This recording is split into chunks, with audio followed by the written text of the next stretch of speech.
दुखतोय खूप. आधी तू आराम कर शांतपणे आणि डोंट वरी, मी तुला काही होऊ देणार नाहीये.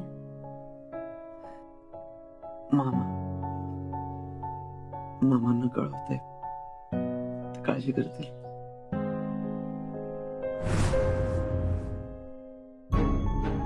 कुठे असेल सई आणि आदित्य? तो असा अचानक निघून गेला. तो निघून गेला नसेल ना सईला घेऊन त्याचा? अरे पिंट्या, वेडाबिडा झालास का? आदित्यच्या अंगात तेवढा जोर तरी होता का? अरे असं नाही, पण अचानक बरं वाटायला लागलं असेल, स्ट्रॉंग औषध घेऊन पटकन रिकव्हर झाला असेल आणि बरं वाटायला लागलं असेल आणि गेला असेल तर म्हणजे असं होऊ शकतं ना. काय बोलतोस पिंट्या तू? तुझं तुला तरी पटतंय का? नाही पटत आहे रे. मी जरा बरा विचार करायचा प्रयत्न करतोय. डोक्यात नाहीतर नाही ते विचार यायला लागलेत. मला तर पटू लागलंय की हे सगळं जेडीचं कारस्थान आहे. हा जेडी दुसरा तिसरा कोणी नसून जयवंत देसाई. का एवढा आदित्यच्या जीवावर उठे? ये सब मेरी गलती है, मेरी मत मारी गई थी जब मैं उन दोनों को अकेला छोड़ा. मैं साथ होती ना तो उन दोनों को कुछ नहीं होता. रब्बा, तेरे कदमों पर अपना सर पटक लूंगी, अब मेरी जान ले लेना, लेकिन उन दोनों बच्चों को कुछ होने मत देना. नाही वहिनी, अहो यात तुमची काही चूक नाहीये. हो गुल्लू, आणि चूक असलीच ना तर ती आमची आहे. अहो बाई, आणि आता रडायची वेळ नाहीये, लढायची वेळ आहे. आज रात्रीच्या रात्री त्या जेडीला शोधून काढूया, म्हणजे मग आपल्याला ते सई आणि आदित्य पण सापडतील. काय वाटेल ते झालं तरी त्या दोघांना आपण सुखरूप घेऊन येऊ. चला. अरे सईचा फोन. हॅलो सई. अरे बंधू, स्पीकरवर टाक. हॅलो, अरे सई बाळा, अरे कुठे आहात तुम्ही? सुखरूपात ना? तुम्हाला काही झालं नाही ना? आदित्य कुठे, कसे आहात? नाही मामा, आम्ही दोघेही एकत्रच आहोत आणि ठीक आहे. अरे पण तुम्ही असे अचानक कुठे गायब झाला होतात? इथे आमच्या जीवाला घोर. सई कुठे आहात? तिकडचा पत्ता कळवा आम्हाला आणि तिकडेच थांबा. आम्ही ताबडतोब तुम्हाला न्यायला येतो. नाही मामा, आम्ही त्या घरात येणार नाही. हे बघ, आता आगाऊपणा करू नकोस. गप गुमान घरी यायचं लक्षात ठेव.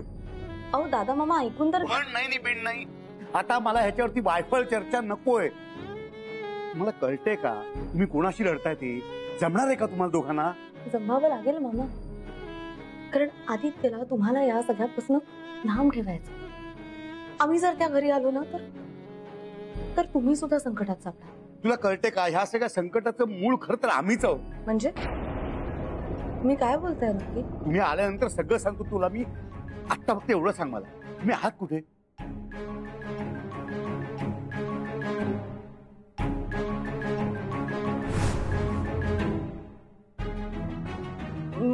आदित्यला विचारल्याशिवाय मी तुम्हाला काहीच नाही सांगू शकत. आणि तो आता झोपलाय, त्याच्यामुळे मी उद्या त्याच्याशी बोलेन आणि तुम्हाला कळेल. बाय. हॅलो, कट केलाय मुलगी फुल.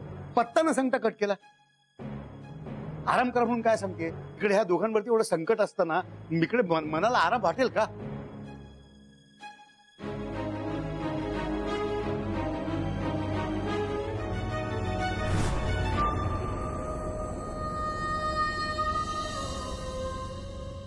या नंबरची एक पेटी असेल ती शोधून काढ, पण ती उघडायची नाही.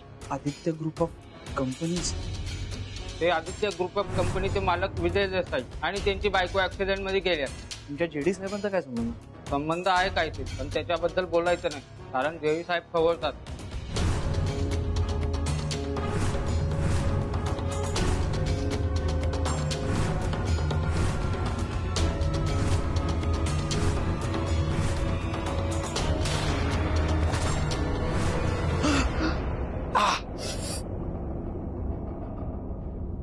आदित्य, आदित्य, अरे काय झालं? काय झालं? दुखतंय का खूप? काय झालं? काही स्वप्न वगैरे पडलं का तुला? ओय आदी, काय झालं? नाही, काही नाही. काही नाही कसं? काहीतरी नक्की झालंय. तू लपवतोस माझ्यापासून काहीतरी. मलाच धड सुधरत नाही तर तुझ्यापासून काय लपव? बरं मग तुला जसं जमेल ना तसं सांग ना. ज्या माणसाने माझ्यावर गोळी झाडली त्यांनी त्याआधी माझ्या फोनमधून सगळे फोटो, सगळा पुरावा डिलीट करून टाकला होता. तरी त्या गोडाऊन मध्ये दिसलेला एक फोटो काही माझ्या नजरेसमोरून जात नाही. कुठला फोटो? जेडी आणि एका माणसाचा. कोण म्हणून? विजय देसाईच असावेत कदाचित. सई, त्यांच्या आणि माझ्या दिसण्यामध्ये खूप सिमिलॅरिटी होती. अरे मग ठीक आहे ना आदित्य, याचा एवढा विचार का करतोयस तू? तुला माहितीये मी असं वाचलंय की या जगात एकसारखी दिसणारी 7 माणसं असतात म्हणून. म्हणजे आता सुद्धा जर का माझ्या पणजी फोटो मी तुला दाखवला ना तर ती सेम माझ्यासारखी दिसते, एकदम डिट्टो. ती तुझी पणजी आजी आहे. विजय देसाई माझा कोण? त्याचं काहीच कनेक्शन नाहीये. आणि तेवढंच नाही सई, त्याच गोडाऊन मध्ये ना मला एक फाईल सापडली. ती फाईल जेडीनं माझ्याकडनं घेऊन टाकली आणि दुसऱ्या दिवशी मी शोधायला गेलो तर त्यातले सगळे डॉक्युमेंट्स जाळून टाकले होते. पण त्यातल्या डॉक्युमेंट्सवर, त्या फाईलवर ना आदित्य ग्रुप ऑफ कंपनीचा लोगो होता, तोही जुना. आणि तसाच लोगो मी एकदा मामांच्या कागदपत्रांवर बघितला होता. त्यांनी ती कागदपत्र माझ्याकडनं लगेच हिसकावून घेतली होती. मला बघू नव्हती दिली. हे कनेक्शन काय असेल? मला ना हे सगळे विचार करून डोकं बंद म्हणायला लागलं. आदित्य तू शांत होती, डीप ब्रीथ कर. ते बघ आधी, हे जे काही कनेक्शन्स आहेत ना, या सगळ्याचा विचार आपण करूया, पण आत्ता नाही. आत्ता या सगळ्या अवस्थेत तुला आराम करण्याची जास्त गरज आहे. आपण दोघं मिळून विचार करूया सगळ्याचा, पण तू बरा झाल्यानंतर. अगदी डिटेक्टिव्ह सारखा सगळ्या गोष्टींचा शोध घेऊ आणि उलगडा करूया.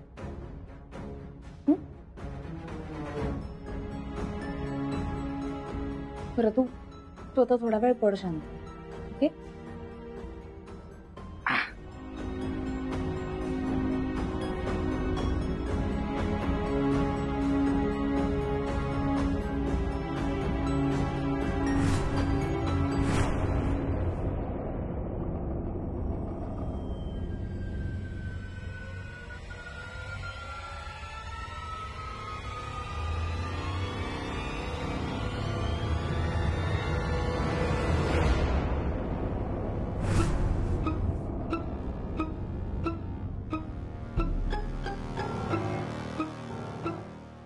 काय दिसलं का काही?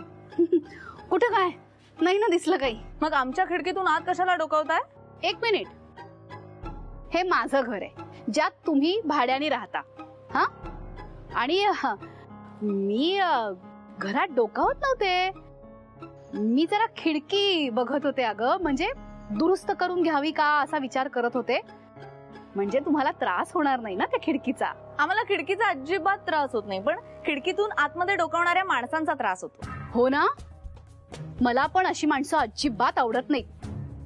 विशेषतः 2-2 दिवस गायब होणारे आणि रात्री बेरात्री चोरासारखे घरात घुसणारे भाडेकरू तर मुळीच आवडत नाहीत. कुठे जातात, काय करतात, काही सांगत नाहीत. आम्ही तुम्हाला का सांगून जाऊ कुठेही? आणि 2 दिवस आम्ही घरात नव्हतो तरी त्या 2 दिवसाचं भाडं तुम्हाला मिळतंय ना, मग खुश राहा त्यातच. पण मी तुला काही म्हणालेच नव्हते अगं.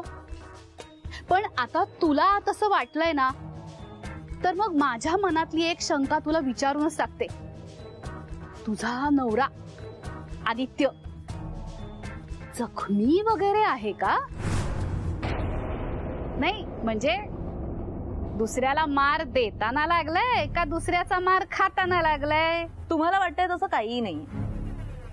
त्यामुळे तुमचं जे नाक आहे ना, ते उगाच आमच्या पर्सनल गोष्टींमध्ये खुपसायचं नाही. आणि जर बाहेरनं कोणी आलं आमच्याबद्दल काही विचारत तर त्यांना तोंड वर करून आमची माहिती द्यायची नाही.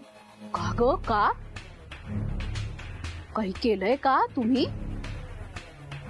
चोरीमारी केलीये का? का खून बिन केलाय कुणाचा? मी अजून कोणाचा खून केला नाहीये, पण थोडा वेळ जर का इथे उभा राहिलात ना तर तुमचा खून नक्की होईल. इथे निघायचं इथनं.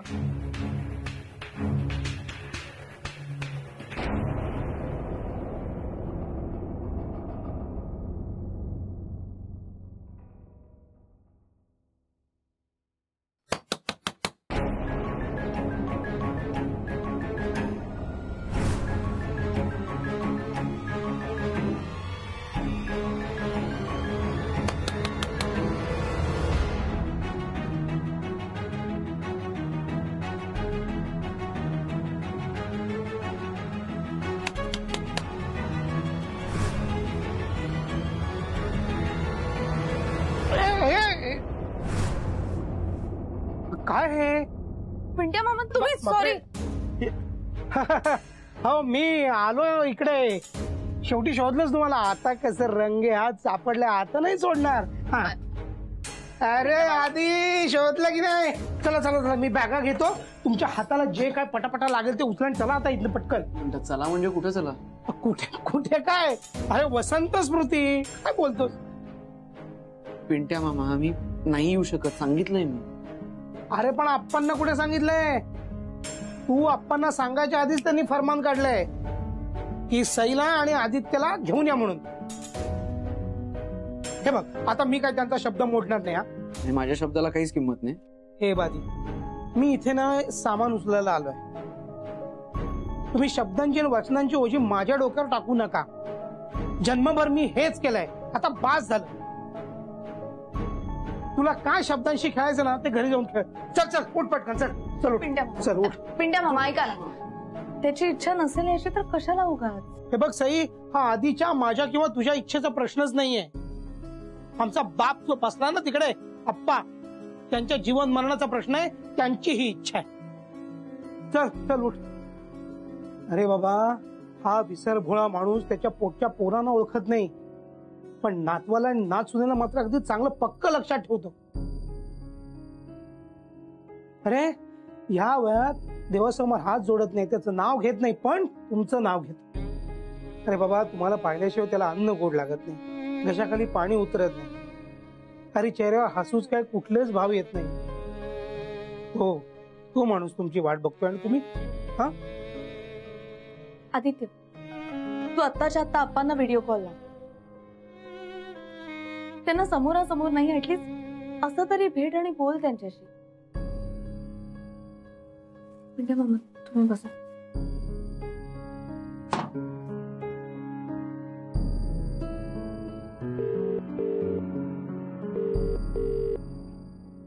हा आदित्य बोल ना. आप्पांना फोन देता का?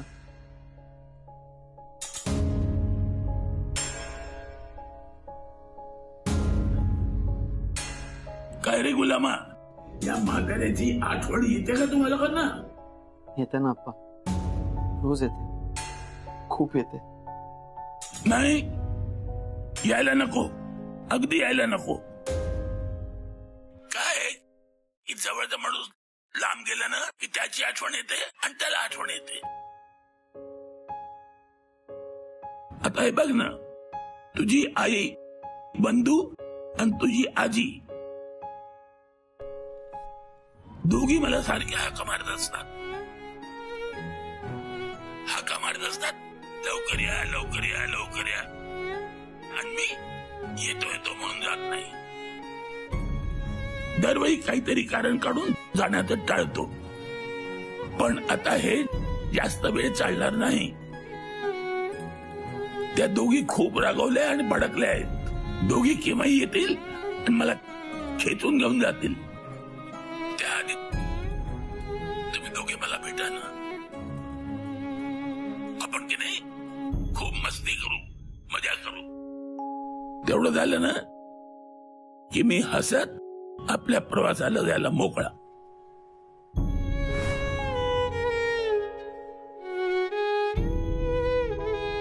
आप्पा, आप्पा तुम्ही अजिबात काळजी करू नका.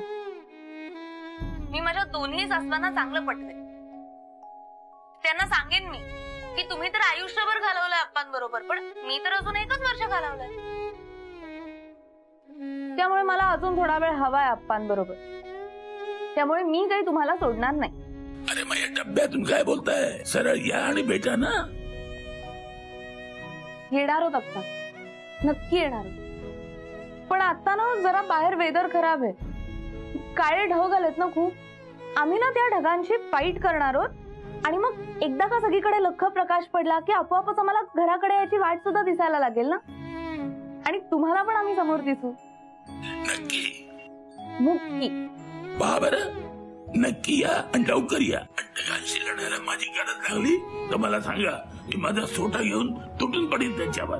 नक्की सांगेन आपण, पण तोपर्यंत तुम्ही अजिबात काळजी करू नका. मी आणि आदित्य दोघंही या ढगांशी लढायला खंबीर आहोत.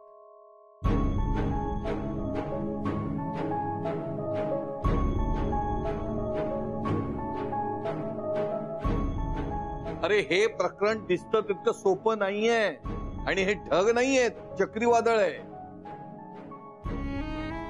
अरे खंबीर तर तुम्ही आहातच, पण आपण सगळे एकत्र मिळून उभे राहूया आणि एकत्र या सगळ्याचा सामना करूया. प्रेमाने काय सांगत आहे, ऐका मी काय सांगतो ते. पिंट्या बरोबर ताबडतोब इकडे निघून या. अरे तुम्हाला कल्पना नाहीये तुम्ही कोणत्या संकटात आहात, पण आम्हाला पूर्ण कल्पना आहे त्याची. अरे तिकडे तुमच्या पोलीस सुद्धा मदतीला नाहीये, तुम्ही काय करणार आहात? गप कुमान इकडे निघून या ताबडतोब. मामा, आम्ही आमच्या घरात सेफ आहोत, सुखरूप आहोत. आता काहीही घडलं तरी आम्ही आता परत येऊ शकत नाही.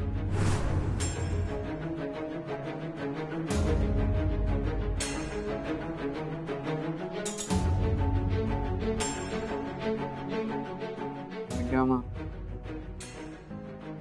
बाय. हे बघा ती हा असा हट्टीपणा. पिंट्या मामा,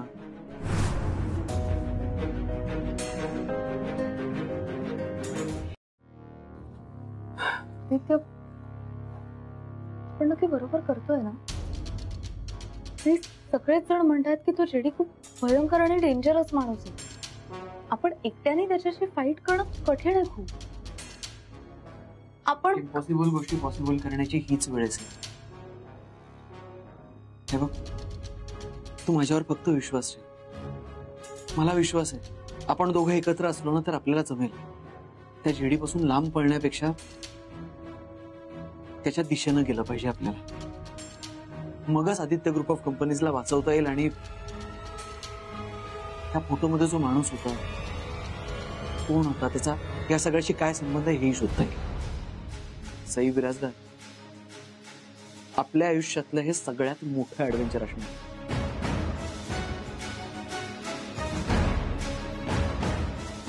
आणि ते हात हातात घेऊन आपल्याला पूर्ण करायचं.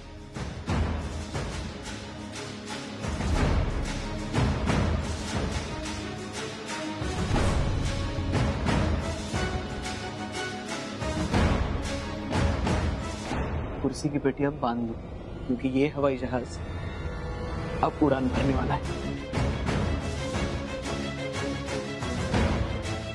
अरे दलिंदरानो, मारू नका साहेब, मारू नका. अरे ये दलिंदरानो, त्या आदित्य केचपचा आता नाही, पता नाही आणि त्यात तुमची खाता नाही, असा कसा होईल रे दलिंदरानो?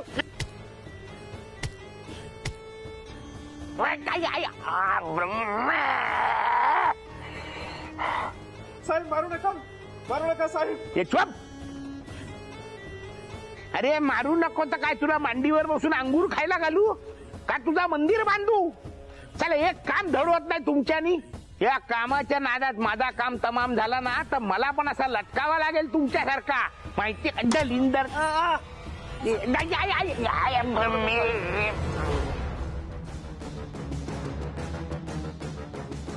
तो आदित्य केचप गायब झालाय. तो कुठे गेलाय त्याचा काय पत्ता नाही. पण तो त्याच्याकडे असलेले सबूत घेऊन जर का माझा गेम करायला निघाला आणि त्याची थोडी जरी भनक त्या ब्रह्म्य लोकांना लागली ना तर ते माझी चामडी सोलतील तुमच्यासारखी. आदित्य ग्रुप ऑफ कंपनी माझ्या मोठी घ्यायचा होता मला, पण माझा प्लॅन त्या ब्रह्म्यानी खराब केला होता. 20-22 वर्षांनी मी नवीन नाव नवीन प्लॅन घेऊन कमबॅक केला तर तो आदित्य केचप मध्ये आला. काय सॉलिड प्लॅन होता माहितीये? त्या ब्रह्म्यांना कळायच्या आत ती कंपनी माझ्या नावावर फिरवून मग त्यांना कायमचा अलविदा करणार होतो मी. Bye bye Brahme. या आदित्य केचपला पण टाटा बाय बाय केला असता, पण तुम्ही सलामती खाल्ली आणि माझ्या सगळ्या इराद्यांना सायोनारा करून टाकला. आता आदित्य केचपचा फुल राग तुमच्यावर निघणार. मी त्याचा फुल मर्डर करणार होतो, पण आता तुमचा हाफ मर्डर करणार. साहेब मला एक चान्स द्या, परत असा होणार नाही साहेब. दिला, अजून एक चान्स दिला असा समजा. पण आता आदित्य केचप मला माझ्या समोर पाहिजे. पण या वेळेला मला जखमेवर नुसतं मलम नकोय, कायमचा इलाज पाहिजे. आदित्य केचप लबाड